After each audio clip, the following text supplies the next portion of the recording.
Diddy's legal team has withdrawn their appeal for bail, and Diddy was allegedly crying after realizing that he is going to spend the next 6 months in jail. Diddy's lawyers and inmates are all saying that Diddy's life is in danger, and Diddy might harm himself. P. Diddy had a breakdown or meltdown over the holidays when he is still at MDC behind bars. What do you make of those reports? Could he have had this meltdown? I believe the reports, and obviously Diddy is someone who's rich and famous and has lived a life of luxury for many years, and now he's in federal prison during the holidays. So this isn't someone who's a hardened criminal who has spent a lot of time in custody. So the fact that he's spending Christmas and New Year years and future holidays in prison is probably finally getting to him, so I'm not surprised that he cracked. You're right, it's definitely a change of tune from his lavish mansions and the holiday season to what he is experiencing right now. As far as the mental health side of things, I remember when Diddy was first arrested, he was put on suicide watch, so obviously keeping tabs on his mental health. Here in this instance, he apparently was asking for the guards to take him to the hospital so he could be treated. There is this something that we're gonna keep an eye on, Diddy's mental health behind bars.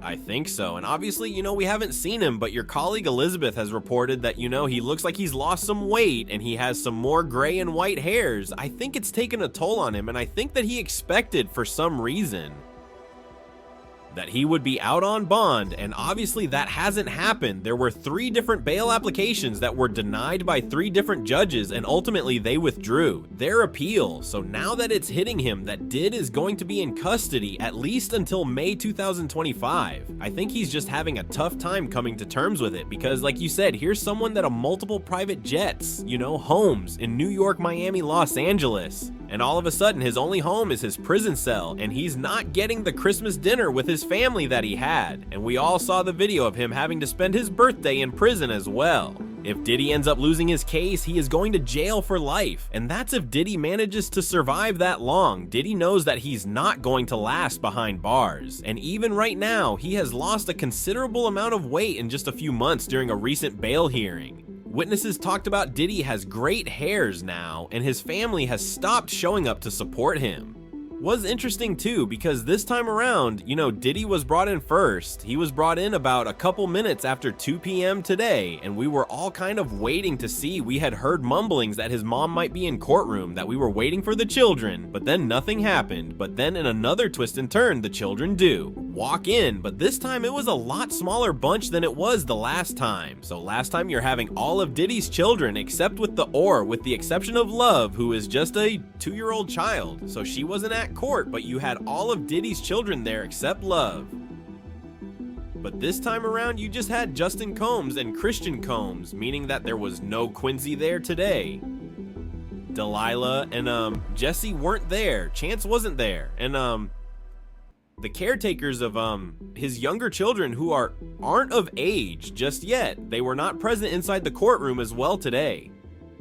But his mom also wasn't in court today. So when Diddy came inside, it was still that standard issued MDC jumpsuit he's wearing. Khaki, from that video of, I think that was obtained by Daily Mail. Back in September, of Diddy playing hacky sack in Central Park to now he appeared. Just astonishingly thinner, which you can expect to be inside a federal detention center for a couple months. Now, a lot different from the luxury lifestyle that he was living before, but he appeared very noticeably thinner, and maybe being locked up in detention is starting to wear on him. Just a few weeks ago, Judge Ain Subban denied Diddy's request for bail for a 3rd time, noting that Diddy was harassing other inmates and using their phone privileges to contact witnesses with these new allegations, proving that Diddy is a threat to the victims. There is no way that Diddy is coming out now. In his ruling, Judge Aaron wrote that the court finds that the government has presented clear and convincing evidence that no condition or combination of conditions can reasonably assure the safety of the community at large. According to a report from the Daily Mail, that's why Diddy had a breakdown. A person close to him apparently said, quote, "Spending the holidays days behind bars was a nightmare for him. If we're to believe all this, Diddy had a meltdown in his cell and begged the guards to take him to the hospital for observation, but they refused. This same friend or person told The Daily. Male quote, "He eventually managed to calm himself down with the meditation technique he's been using while he's been behind bars. It took him a few hours of deep breathing and focusing to get out of the bad space he was in, but he finally managed it. This isn't the first time Diddy's mental health has come into question. While he's been at MDC, when he first arrived, he was on suicide watch, which the U.S. Department of Justice National Institute of Corrections describes as supervisory precautions taken for suicidal inmates that require frequent observation. Diddy's suicide watch was only temporary, though he was housed in a special protective unit of the jail after that for the first few weeks of his stay. But Diddy right now is in J-pop, meaning general population, the place where majority of the inmates stay. And that's where he apparently had this meltdown over the holidays. To make matters even worse for Diddy, his own lawyers have confirmed that the so-called freak-off tapes in fact do exist, and they show Diddy in sexual contact with minors. Diddy's team claims that the victims seen in the tapes aren't minors or under the influence of drugs. This is the exact opposite of what a dozen other witnesses are saying, including the people that provided the tapes to the FBI.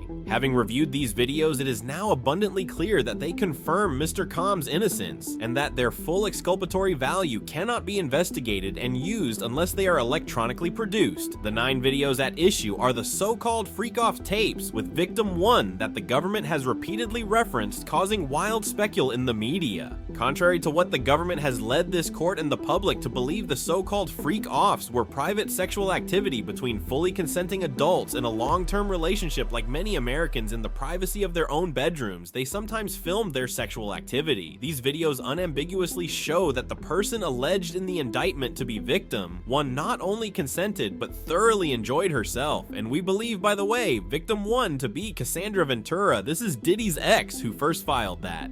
Anichi's sexual assault lawsuit against Combs back in 2023. She was in that infamous surveillance footage that was published by CNN of an incident that happened in a hotel hallway where Combs is beating Ventura just while wearing a towel. It's very disturbing video. He argues the videos don't show any orgies or celebrities or violence or coercion or threats or manipulation or evidence of anyone being under the influence of drugs, that this is not sex trafficking. Quote, "The premise that freak-offs are inherently danger shows that the government seeks to police non-conforming sexual activity, and that it assumes, despite all evidence to the contrary, that a woman's willing participation must have been coerced." That's interesting, because that's something we've long suspected, that the defense is not going to shy away from the term freak-offs. They might accept, yeah, Combs called these freak-offs, but this was entirely consensual. It was all in the up and up. It might be different to you and me, but there's nothing illegal going on here. If the government is the government in the Southern District of New York, I can't imagine this is what they're hang their hat on. If it's what the defense describes, it's like one of those things that when you have a weakness in a case, the government has to decide how they're gonna use that. My guess is they're gonna use it to show that there were sex workers, that these sex workers were paid. I would imagine that they have the sex workers that are in the video to come in and describe what was going on or what happened before they went on tape, whether or not they had drugs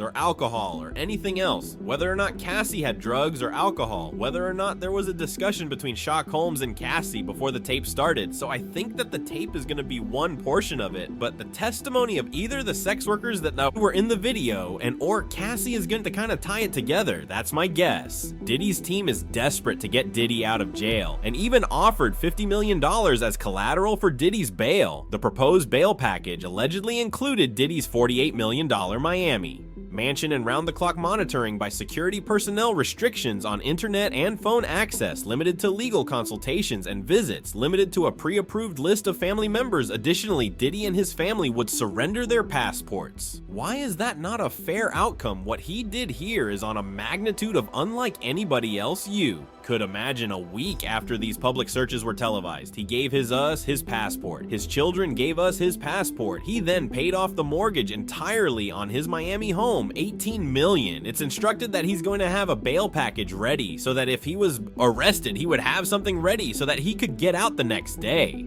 and show the judge he's taking this very seriously, which he is. Which is why 12 days ago, Chris, when we thought there's an indictment that may be coming, he flew to New York the very next day, and that's an extraordinary move for a defendant who's been under investigation that he's been aware of for at least 6 months. He has done everything somebody under investigation can do. I can't think of anything else that he could have done. He's fighting, he's innocent, and he's going to be able to show it. We're gonna put together the the proposed bail package, a $50 million bond co-signed by him, his mom, his sister, the mother of his oldest daughter, and his 3 adult sons. It's going to be secured by the equity in his property in Miami, Florida. Home D10 Ion, his passport will be surrendered. The government said that's insufficient. They said, look at the charges, look at the weight of the evidence that I just mentioned. They said they have allegations that he and his associates were trying to tamper with witness testimony last year so that they wouldn't cooperate with the government. What do you take away about who has the stronger argument in terms of bail? Well, I think his counsel has done the best they possibly can. I think bringing him there voluntarily is very smart. Starts them out on the right foot. But I think the last thing that you just mentioned, the interfering with witnesses, that's the allegation. Yeah, if that's true, or I should say, if there's real Odessa that happened, I think that might tip the scales in favor of not letting him out pending trial, because I think, and you know, I think judges take an extraordinarily dim view of that, and that might be the factor that tips the scale against him. There's really no deal that the U.S. Attorney's Office can offer, and it's certainly not one that Diddy will accept. It would involve decades in federal prison. We're talking about mandatory minimum sentences of 10 years for both the drug charges and the sex trafficking. So we know that Did has fought charges before there were state charges. There were gun related, the nightclub shooting with J-Lo, but he's gonna dig in his heels and this case is going to trial. So if you're prosecutors, you really want to make sure that your evidence is bulletproof before you go down that route. Former inmate Larry Levine has expressed concerns about the safety of Sean Diddy Combs, claiming that other inmates may pose a threat to him. Levine suggests that some inmates may seek to harm Diddy to gain notoriety or street cred by being known as the individual who took down a prominent figure. These concerns are amplified by the serious allegations of sexual abuse and exploitation leveled against Diddy. Given the gravity of these accusations, Diddy's safety has become a paramount concern. Reports indicate that he is currently under heightened security measures, spending up to 20 to 23 hours a day in protective custody to minimize his exposure to potential threats from other inmates. So breaking news right now, Larry, I am just getting word. People magazine says it's got a source on the inside that tells them that P. Diddy's on suicide watch tonight. Do your sources confirm the same information? Are they saying it was possible? Hey, real quickly, all that commissary stuff, he's not getting any of that because people in the shoe have an abbreviated list, so he's out of luck. No stake for him. Yeah, he is on suicide watch. This guy thought he would have went home all of a sudden. He didn't get bonded. Remember? The first night that he was there, he was like an overnight guest when they K his bond hearing. Now they checked him into the system and reality has hit him. And I understand that he has a shrink coming by his cell to see him several times a day, and now there's talk about putting him in, it's like a bubble, it's like a cell that has like a plexiglass wall in it where they have inmates watching you. That's actually their job, to keep an eye on the inmates that are on suicide watch. Another error that I guess some warden told you this, there are sentenced inmates there. They're called cadre inmates. They don't have to be white collar inmates, but they're doing maintenance on the building, and the problem why there's a lot of violence there, they have housing units and they're mixing bank robbers, drug dealers, rapists with white-collar people. And this is why Diddy, he can't go into a regular housing unit because somebody will take him out for sure. Somebody's gonna get a lot of street credibility out of this. People that are doing substantial time, that know they're never getting out, they'll just kill the guy.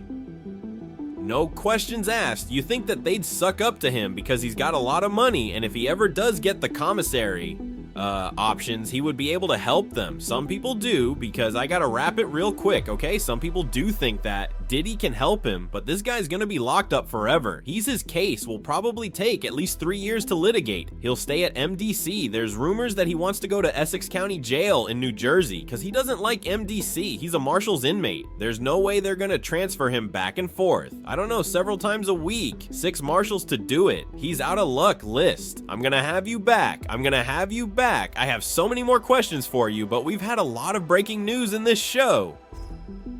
Former warden at the MDC, Cameron Lindsay, has spoken out about the conditions at the facility where Sean Diddy Combs is currently being held. Lindsay described MDC as a place characterized by harsh realities, including rampant violence, severe overcrowding, and inadequate staffing, without enough guards to keep Diddy safe. Who knows what might happen to him? According to Lindsay, the MDC prison is notorious for its dangerous environment, which he referred to as hell on earth. Combs isn't the only famous inmate to be housed there. We had Sam Backman freed there. R. Kelly, Gillen, Maxwell, they were all inmates there.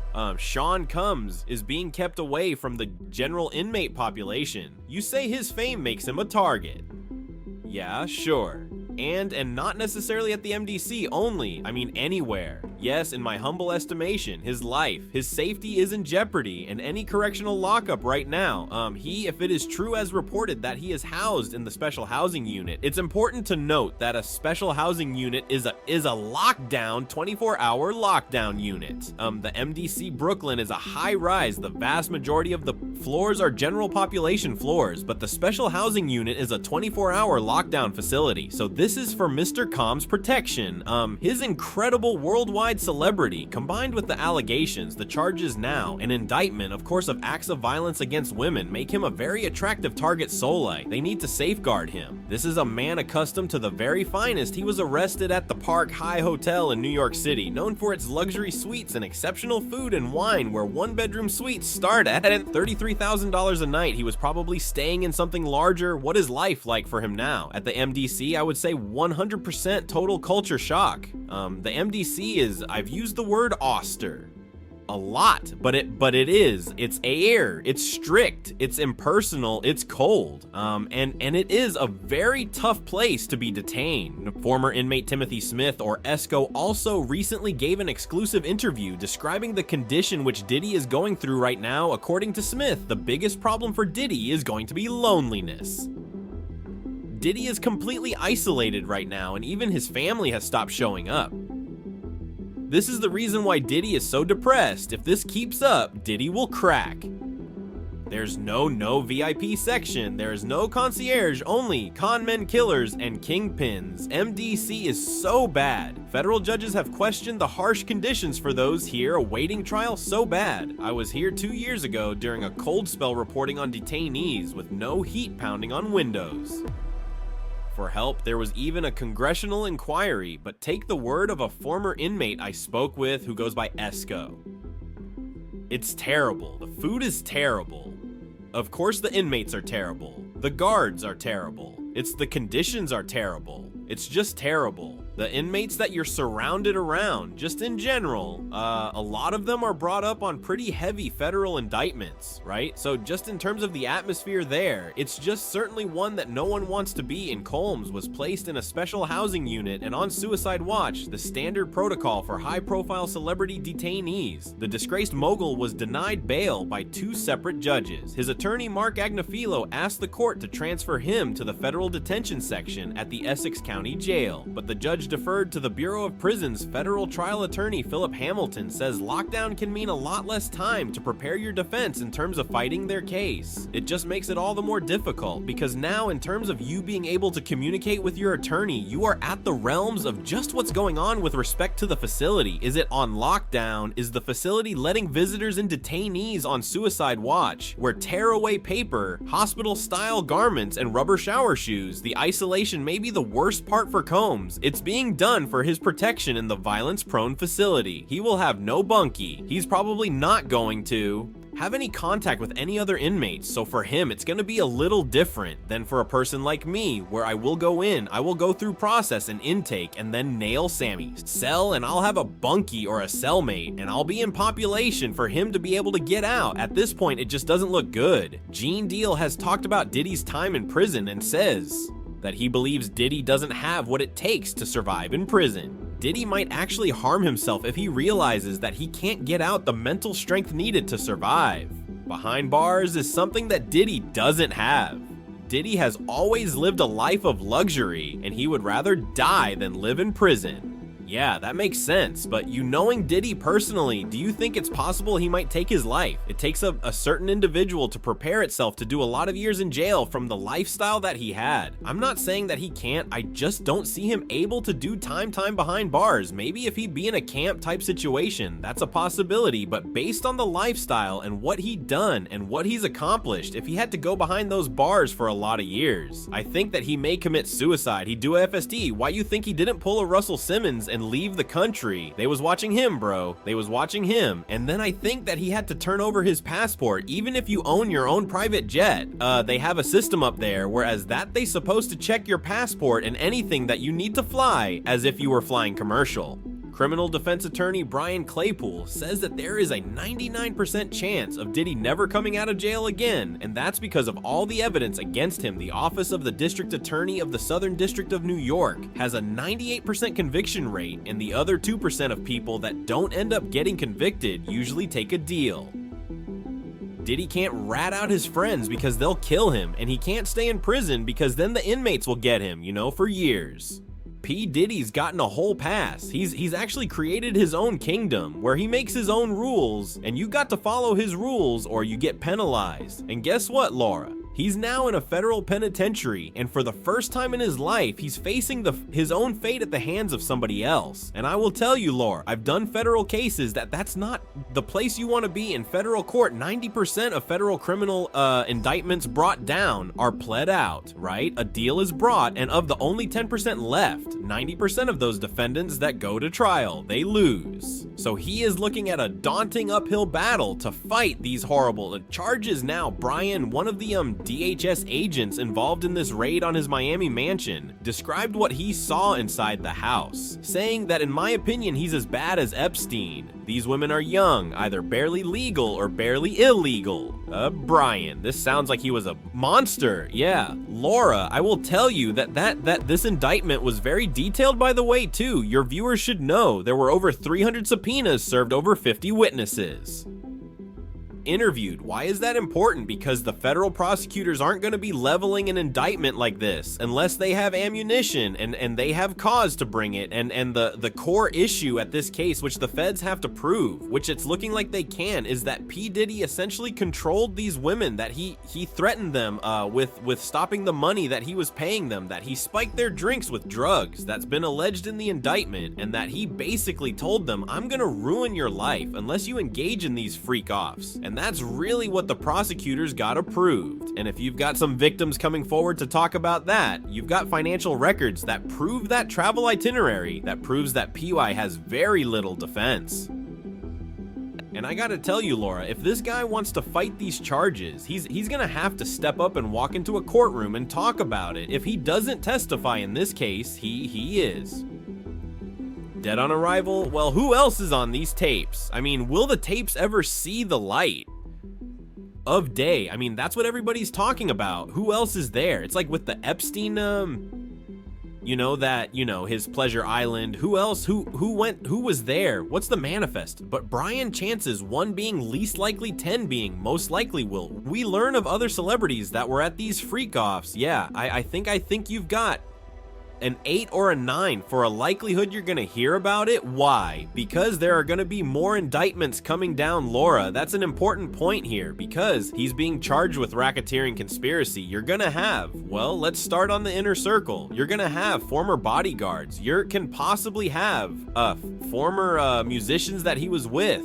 You've got personal assistants that are gonna be, they're already talking about this. Some of those are likely to be charged. And then guess, what if you've got some music mogul that are sending women over to these alleged freak offs? Then you've got some top people that are gonna start crumbling too, because they're all part of what's called this criminal enterprise.